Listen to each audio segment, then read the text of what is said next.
Guys, you remember when we talked about Vivek Ramaswamy, who basically just wanted to go, hey, Russia, do you want literally all of Ukraine? Here, the United States is somehow authorized to give it to you.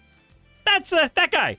That guy right there who's trying to campaign to be the Republican representative for, or the Republican candidate for the election in 2024. That guy, you know, we're going to cover him because he said even more stupid things, because of course he did.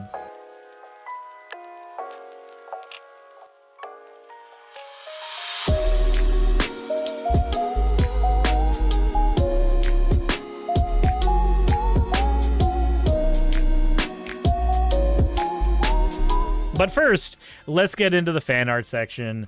This first one is from XLR. Yes, it's fan art start to finish. It's a Suris. Femboy Fox Suris, in fact. Femboy Fox Suris. I'm going on to the next one. The next one is from Blue. The Owo Banner Hammer Flies High. Is that a War Vaporeon? That is a War Vaporeon. That is amazing. Can I canonically ride a War Vaporeon? Oh god, I said can I canonically ride a Vaporeon? Did you know that in terms of male-female human compatibility, we're getting to the next fan art. This one is from Axo. Make fun of my spelling, huh? Well, get Minecrafted.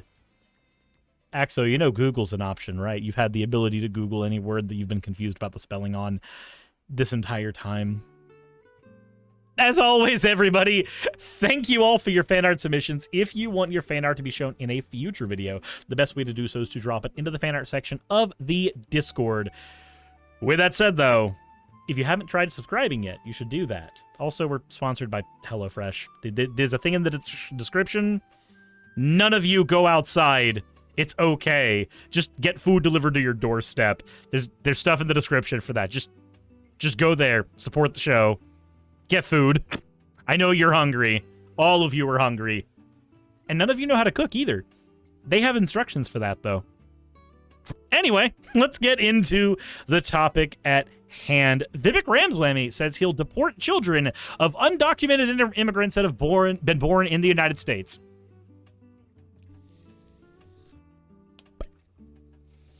What? Why? Also, Red Joker, thank you for the hydrate. He wants to deport anybody who was born in the U.S., which makes them a United States citizen because their parents were brown or something. Republican presidential candidate Vivek Ramaswamy says that as president, he would deport any American-born children if they were the children of undocumented immigrants. He said, the family unit will be deported, said Ramaswamy when asked by NBC News if the deportations would include American-born children after a packed town hall here on Friday. These children, however, are United States citizens, regardless of their parents' immigration status. So I just have a quick question. I have a question. Before we get any further, where is he going to deport them to? Where are you planning on deporting them? How do you plan on deporting them anywhere? They're United States citizens. Where are they gonna go? Don't even be like, oh, they'll go to their family's country of origin. No, you literally would have to have a legal agreement set up with every single country in the entire world to support a position like that. And even then, dude, they're citizens born here. They were born here in America. Why are we kicking out people who were born in America from America who haven't even done anything?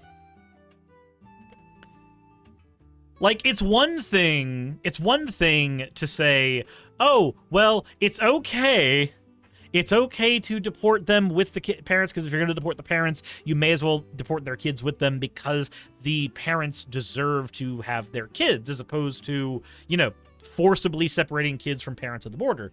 I can understand that position, but the humane thing to do in that scenario is to give the option for the parents. Hey, you're going to have to go over the border. Do you want to take your children, or do you want them to stay here? As opposed to, you know, forcibly deporting lawful United States citizens. Literally. When asked if these children would be deported along with their families, Ramaswamy doubled down and said that that is correct. It says here, these children, regardless, are United States citizens, regardless of their parents' immigration status. The 14th Amendment states that all persons born or naturalized in the United States and subject to the jurisdiction thereof are citizens of the United States and of the state wherein they reside. Ramaswamy, like some other conservatives, believe the 14th Amendment does not confer birthright citizenship, despite the fact that it literally does. Dude doesn't like the United States Constitution, I guess. Says, under the legal theory that the child of an illegal immigrant is not someone who enjoys birthright citizenship, then it would be perfectly legally permissible to remove the entire family. It's just a theory. A legal theory. But no, Vivek, come on now, buddy. That's not a theory. That's just a lie. That's not how the law works here in the States. We literally have magic dirt here, apparently. Even Ramaswamy acknowledges that his plan is on dubious grounds. He said there are legally contested questions under the 14th Amendment of whether the child of an illegal immigrant is indeed a child who enjoys birthright citizenship. He said they are contested. Ramaswamy isn't the only GOP presidential hopeful with his own take on the 14th Amendment.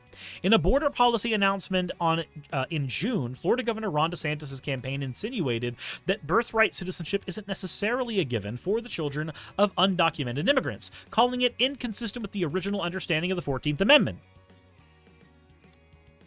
So, this is a...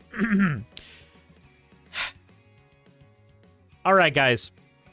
This is your weekly reminder. This is your weekly reminder that in the United States, if you are here, your parents were immigrants. If your parents aren't immigrants, your parents' parents were immigrants.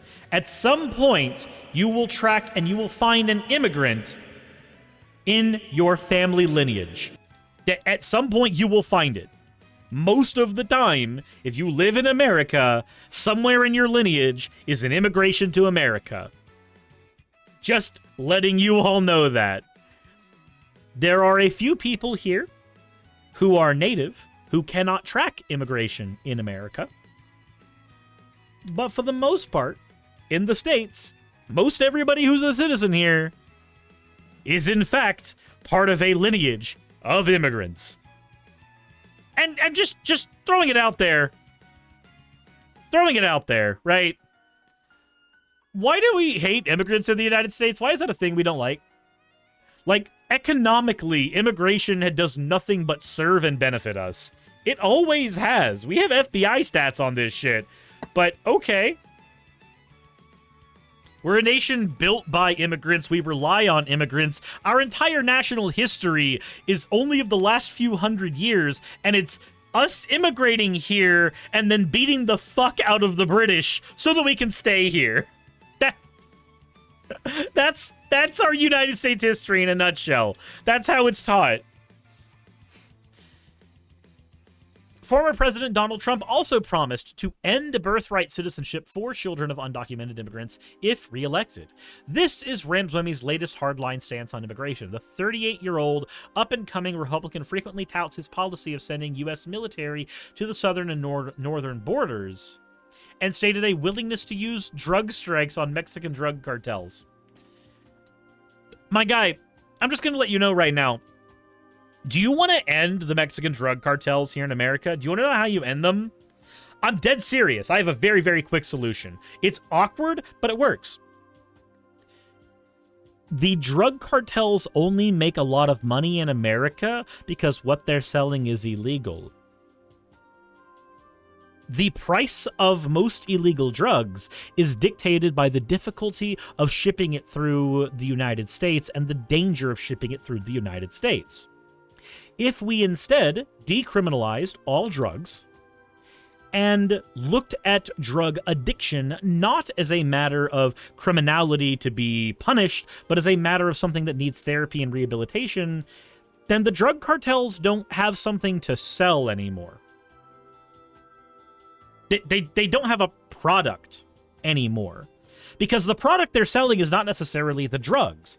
It's the know-how of manufacturing and shipment. But as soon as it's not illegal to manufacture and ship those things here in the States, then that power's gone. They have to rely on some other thing. They have to rely on some other thing to function.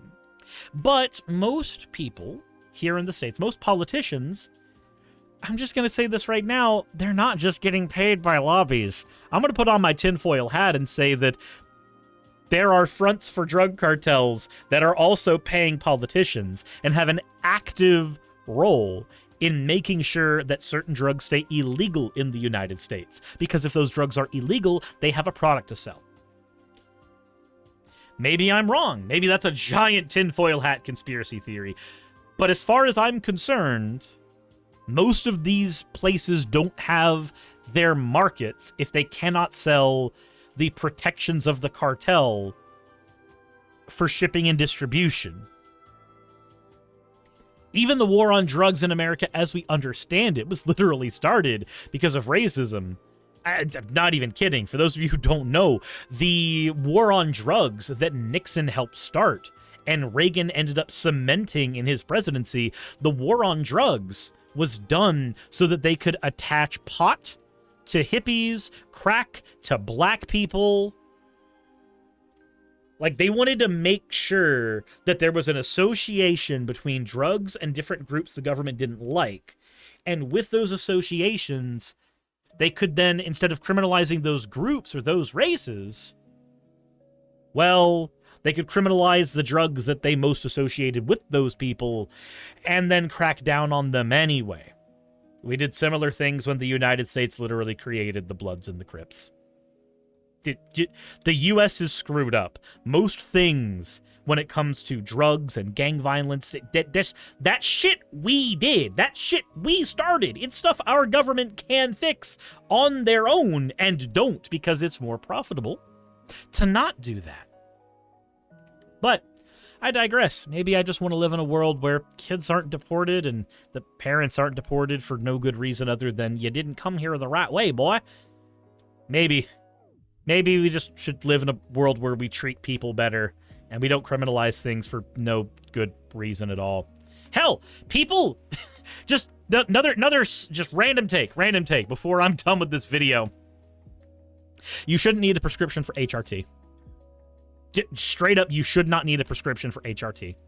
I do not think you should need one. I think if somebody thinks they're trans, just like how people can do permanent body modifications with tattoos or anything else, they should be allowed to do a permanent body modification when it comes to HRT. I don't think you should need a prescription for that. So, there we go. That's my America. Suris 2028 or some shit. Anyway. As always, let me know what you guys think. Insert end of video tagline here.